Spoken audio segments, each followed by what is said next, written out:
Before we get started, a quick reminder Unlocked is for informational and entertainment purposes only.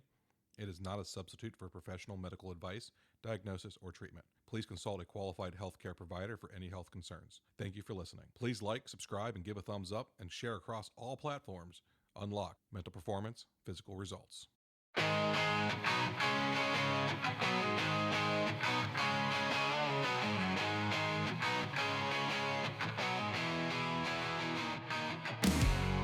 Welcome to Unlocked Mental Performance, Physical Results. I'm Coach Eric. And today, let's talk about high school spring break baseball. Why high school spring break baseball? Well, I just got back from a week-long trip to Florida. Had a little stop at a prep academy on the way down. Shout out to Combine Academy. It was great to see you guys. And while I was down in Florida, I got a chance to catch about half a dozen different teams playing various formats of spring baseball. So for those of you in the South, spring baseball sounds like regular season baseball, right? Because you begin your season the first week of February. But for those in the Northeast and especially the Midwest, that's not how it works out for them. They're lucky if they get a couple of games in before they get to spring break in March. And so what frequently happens with those schools, particularly the more competitive ones, is they plan a spring break trip that is optional for the high school baseball players. And they head on down to a sunny state, whether it be Florida, Alabama, Texas, Arizona, California, et cetera, et cetera, et cetera. And they play in a spring training baseball series. And I'm kind of stumbling through what to call it because it's not really a tournament, although it can be. The format will vary from venue to venue, and it'll vary from what each team's expectations are for the event. So at this particular event, some of the teams were coming down from the Midwest. Some of the teams were local teams. And in fact, there was a couple of local prep academies there as well.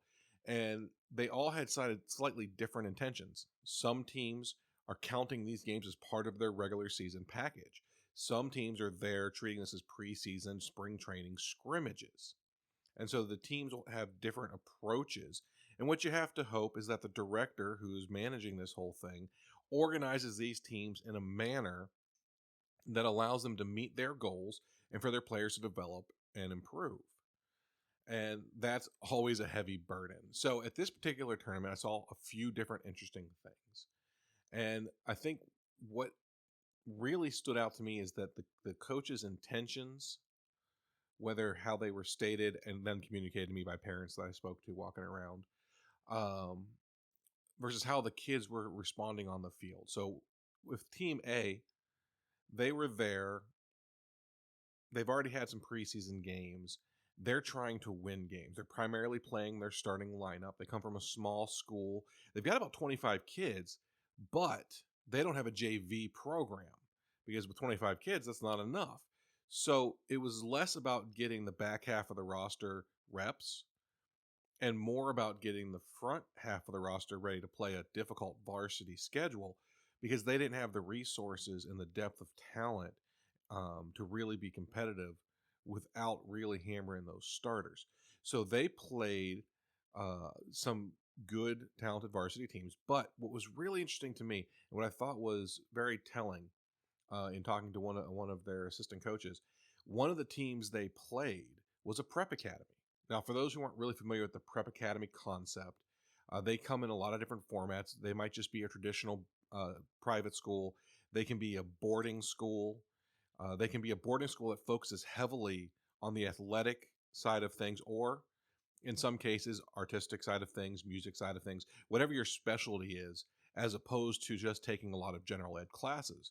So a student might only take 4 or 5 classes, and then by 1 o'clock in the afternoon, they're done, and they get an extra 3 hours of working on their specialty.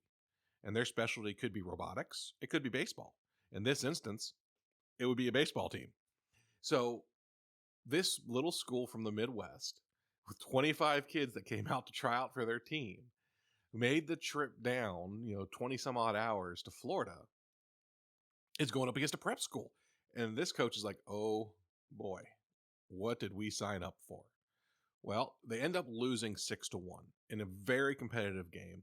The big difference on this game was that the pitcher for the prep school went the distance and only threw 70 pitches. He lived in the strike zone, had really nice off speed and breaking stuff.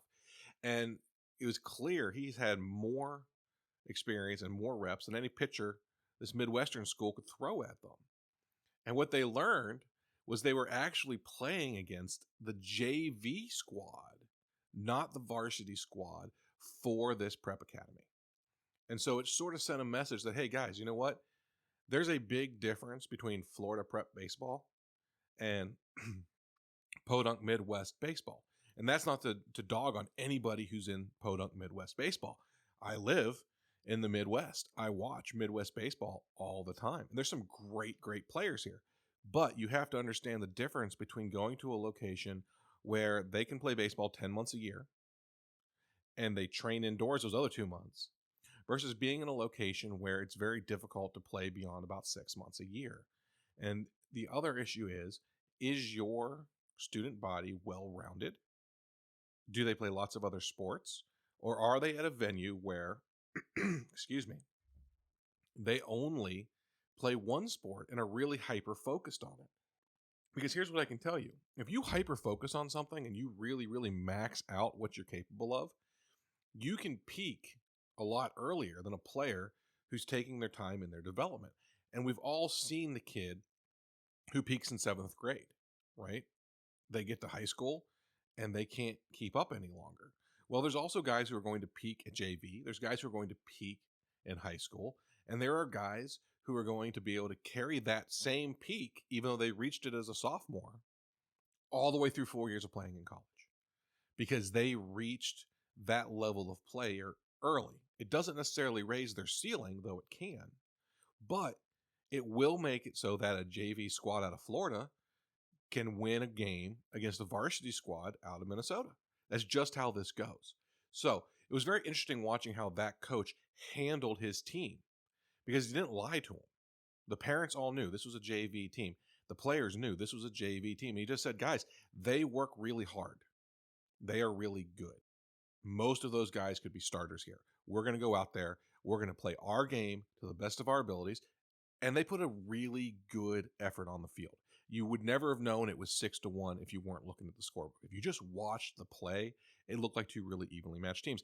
And I think it was very, very beneficial for those players coming from a small school in the Midwest to get an opportunity to play big boy baseball against a team that was equally leveled to them skill-wise, as opposed to saying, hey, no, we're varsity.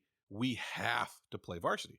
Well, you play that prep school's varsity squad, and you've got a 24-0 game. That's not going to help anybody.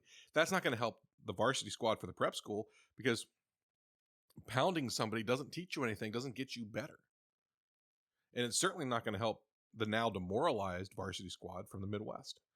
So I thought that was really cool. I think that that's taking the development approach to your team, understanding where you fall and getting at it.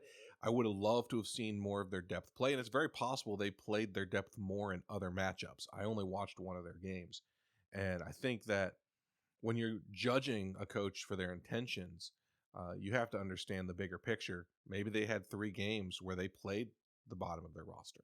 Maybe they said to all the parents right from the start, hey, look, on this trip, we're going to go in there and try to win. We're going to play our starters. We're going to go for it because we need to sharpen up the guys that are going to be responsible for the next 26 games. And that's how we do this thing when we come down here. So if you're worried about your playtime, let's talk about it ahead of time. I don't know. I don't know how they handled that. What I do know is they had great support from the parents. They had a very active vocal bench, and they played a really good game against a really good team. So that was really fun for me to watch and to kind of see how a varsity coach and a varsity team handled playing a superior opponent that was labeled JV and not letting that label ruin the atmosphere. Because I've been places where the atmosphere gets ruined by labels. I've been places where atmosphere gets ruined by parents. I can tell you, actually, that's a good segue here. Eric, let's do a segue here. There was a moment in one of the games I was watching, and I won't tell you what schools it were. I'm going to keep all those names to myself, but there was a foul ball back at the fence line behind the catcher, and he strips off his mask and he's racing towards the fence line, and it's going to be about 5 feet short of the fence. So he's going to have a play on it if he hustles. And he yells, "I've got it." Pitcher slams on his brakes. Third baseman slams on his brakes. They're all just going to see how he handles this. And a mom for the other team yells in a rather belligerent tone, "No, you don't." And it was just one of those moments. I'm watching a game on a different field, and I'm talking to the dad of a pitcher for that game. And we hear this, and we just both stop mid-conversation, and we turn and we look. And there's this mom up against the fence yelling at this high school catcher. And I wasn't watching that game. I have no idea what level those schools were. I know one was a Florida school. One was a Midwestern school. That was a pool play that had a lot of intermixing like that. And, it's just one of those things where, as a parent, that kind of sends the wrong message in a spring game, especially if you're the parent of the more experienced team, the top dog team, to be belligerent and screaming at a high school kid. Not a great look. And I thought it was very telling. The game I was watching was two Midwest teams playing each other, both varsity teams. It was a non-competitive game. The larger school, the Division I school, jumped out to an early lead against a D4 team, and they just never got traction to get back into the game. But they used it as an opportunity. They shuffled some guys around a little bit. But you're sitting here watching this thing, and you're thinking to yourself, man, what is going on this other field that we need to be yelling at high school players? So you see those kind of things when you go to these events, and you've got 4 fields, 5 fields, 6 fields, 12 fields. In this instance, it was just 4 fields, all at the same venue going, right? So I think the observation there is, if you're a parent or if you're a player supporting, watching, getting ready for the next game, and you're on the sidelines watching a game on the field, understand that you're not there to interact with the players on the field. If you want to yell, good job, or you want to be supportive, even if you want to boo after the fact, I'm not going to say you shouldn't. I mean, you shouldn't, but you do you if the play's done, right? Don't ever interfere in a live play. Don't slam things against the fence. Don't shout, "I got it" on pop flies, or "No, you don't" on pop flies. Don't call out that, somebody's stealing when they're not. You take away from the experience of these young men that are learning to play. And this applies to softball too. I watched some softball this week, and honestly, their parents are even more vocal than baseball parents. I mean, it's amazing how much we try to interject from the sidelines, not just instruction. Every coach gets driven crazy by that, but interference, yelling things at players to confuse them, yelling while pitchers are in their windup. If you're outside the fence, keep your comments outside the fence. Don't ruin the development of these young men. These are not professional athletes. You want to boo and yell at your favorite MLB game, I guess that's your deal, but don't do it to teenagers who are trying to love this game and play this game. So, all right, enough about that. What did I learn specifically that I wanted to do this episode about? I want to talk about expectations, specifically on the players. One of the big things I noticed is a distinct difference in players that were getting 7 or 8 or 9 at bats over the course of 3 or 4 games versus the level of nervousness and level of expectation on players who are getting only a couple of at bats over the course of the entire time. When you're fighting for a job, yes, the coach needs to put pressure on you to show that you can survive the pressure and thrive and grow as a player. But what I witnessed was the ability of a player to bounce back is oftentimes related to how much faith they believe the coach has in them. So if you've got a player who's afraid this is going to be their only at-bats of the season, they're gripping the bat extra tight, they're feeling the tension, And too often, what I saw is that a player like that would get out, and rather than get built back up, the coach would yell at him as if to reinforce the fact that I told you so, you can't do this. So they've got these young men, and this is especially true with the teams that are there on scrimmages. If you're playing 2 innings and 2 innings and 2 innings on rotations, and these guys are going to get 2 of the innings, and your starters are going to get 4 of the 6 or 7 innings, excuse me, you're doing a disservice to that young man if you beat him down, especially if you're not also treating starters the same way. I think that's a big, big point when it comes to, do you put your arm around them and support them, or do you beat them down? I'm not all for a lot of instruction during games, certainly not a lot of hostile language during games. I don't believe that's going to build up players' confidence. And I think in games, building up a player's confidence is way more important than fixing the timing on their swing. Do that at practice.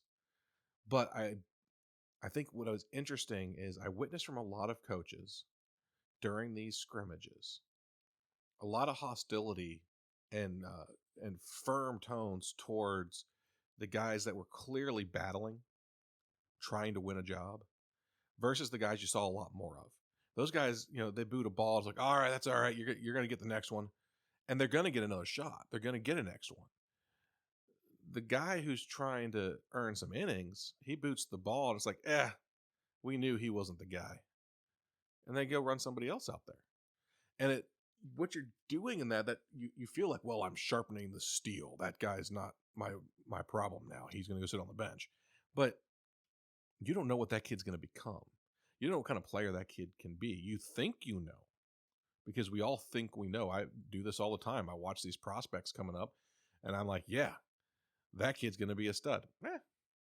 If that was the case, second-round draft picks in the MLB don't burn out, get DFA'd, get traded, end up not producing.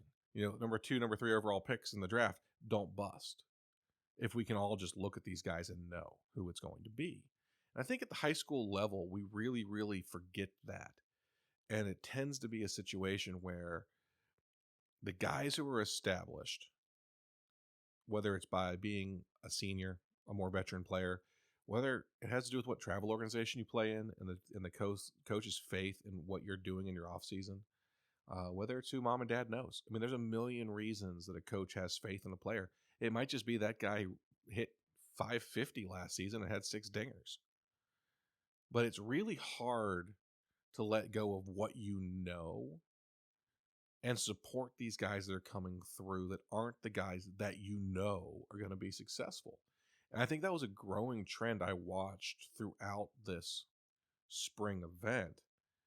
And it really makes me question where we're at as far as being a development-focused sport when it comes to baseball. Because when I talk to players about their club teams, when I talk to coaches about their club teams, their travel teams, their select teams, whatever you want to call them, they're all about winning tournaments.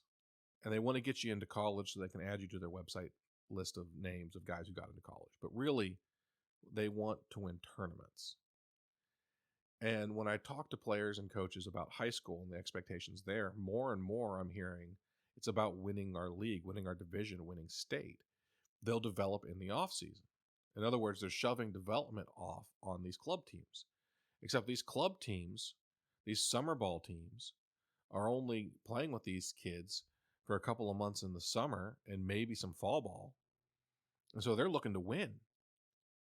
So I think what they're saying is that the club coaches and the high school coaches, which are frequently the same guys, by the way, if you want to develop, take private lessons or join a really, really high-end club that has their own indoor facility and their own training facility and either charge you for membership to use those facilities, or you can sign up for private lessons. Either way, it's all about things that aren't directly related to what you're doing with the team. It's not team activities. It's not team development. It's individual development, small group development. It's extra development beyond what you can do with your team. And I find that to be really disheartening. especially at the high school and middle school levels. If you're representing your school, you're representing your community. And these coaches, in my opinion, should be reaching down and building up these young players and coming into a season not with what they know they're going to win with, but with the expectation that they're going to discover who they can grow and build and make into better players. And that goes for any sport. But since we're talking baseball, we're talking baseball. So if you've got preseason scrimmages, if you've got a spring training trip, if you're not holding tryouts, you as a coach and you as a player and you as a veteran player and you as a star player need to start looking at ways to take the guys who are farther down the depth chart and building them up. Because that's not only going to make that person a better player, it's not giving them reps isn't directly taking away from the veteran. They can't have every rep in practice anyway. It's giving them someone to train with that is better. You have more skill development when player A and player B are both skilled than when player A gets all the attention and player B is just left at the end of the bench. You have better depth replacement when player A gets injured if player B isn't scared out of his mind that every mistake he makes is going to result in him getting dumped to the side. When the entire team feels like they're getting adequate reps, adequate respect, and they're being supported by the coach, that it's not just these top guys and the coaching staff and everybody else is garbage. When you have that kind of a team, when you go to these kind of events, you can see it during warm-ups. You can see it during warm-ups. You watch these teams warm up, and the teams that are clicking, the teams that have top to bottom support and respect amongst their team, they look much, much better than the teams that have created these striations within their groups. They're layering their players. They're devaluing certain players and raising the value of others. You can tell the difference between teams that are a cohesive unit that believe they all need to succeed for any of them to succeed versus the teams that are petty. And just because you're the petty team doesn't mean you're not going to win. Your starters might be that much better than the other team's starters. You might get lucky that day. You might get the bounces. I'm not talking about results. If you're judging the success of your season in April on results, you're missing the point. Progress. You need progress. So it's all about the process. So we talk about that all the time, process to progress, right? Build up your players, support your players, give everyone their shot. Because if you don't, you're doing yourself as a coach a disservice. You're doing yourself as a star player a disservice if you're bumping those guys out of rotation. If you're look, let's face it, you're big man and people. If you're sitting there saying, no, you freshmen, get out of here. I'm doing this. You're wasting potential that could make you as a player better, you as a team better, you as an organization better. And if you're at the lower end, if you're a less skilled player, don't hang your head, but also don't be a jerk. Too often I see these guys try to peacock to try to prove that they can hang with the big boys. Know your place, get every rep you can get, do the extra work where you can. And if you're really, really, really smart, get a group together, hopefully with a mentor from one of these better players, to do extra work so you don't have to rely on private lessons. You don't have to rely on your parents forking out extra cash. Find ways to get that work done. And I think that level of teamwork is what builds the team.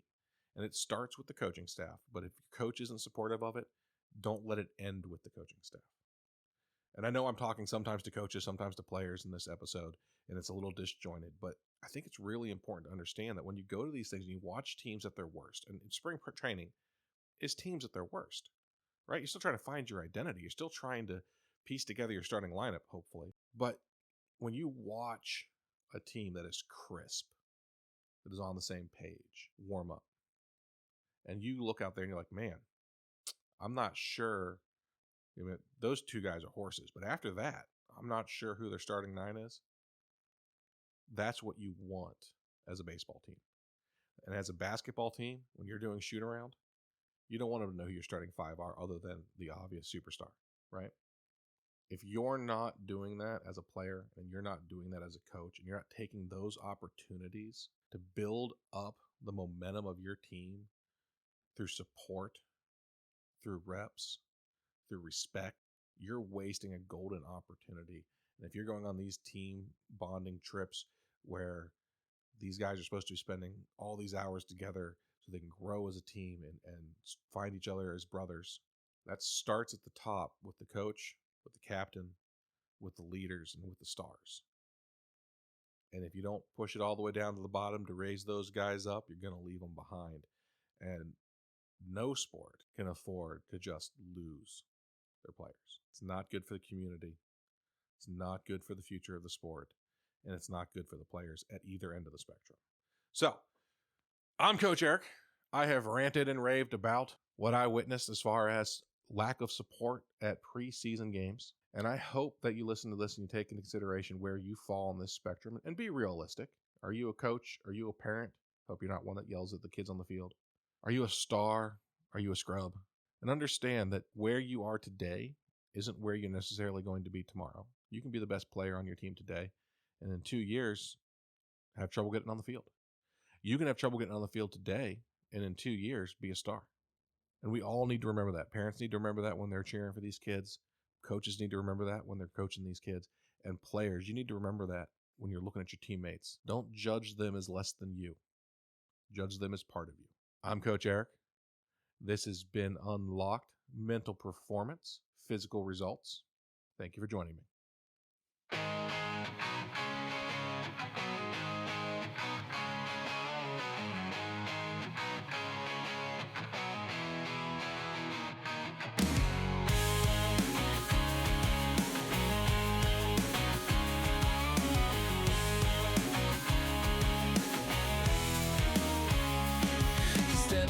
To the plate, feeling the weight.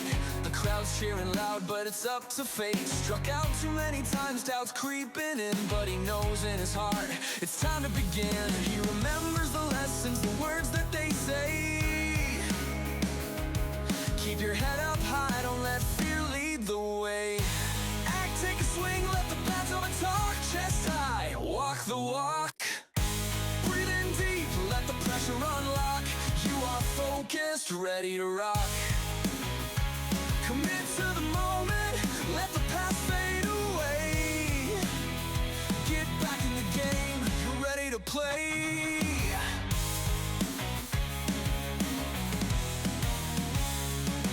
The sun's shining bright, he's feeling the heat. With every deep breath, he's back on his feet. Visualizing success, he's got a new plan. With the tools from Play Big, he's a brand new man. He knows it's a journey, not just a quick fix. With patience and practice, he'll find his own mix. Act, take a swing, let the back to the top. Chest high, walk the walk. Breathe in deep, let the pressure unlock. You are focused, ready to rock. Commit to the moment, let the past fade away. Get back in the game, you're ready to play.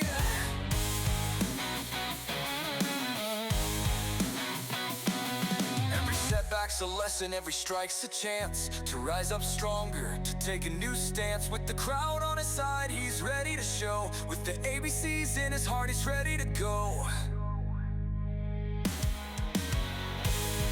Take a swing, let the back to the talk. Chest high, walk the walk. Breathe in deep, let the pressure unlock. You are focused, ready to rock. Commit to the moment, let the past fade away. Get back in the game, you're ready to play.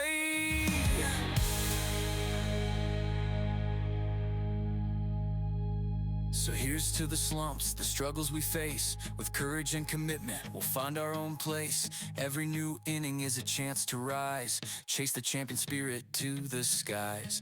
Every new inning is a chance to rise.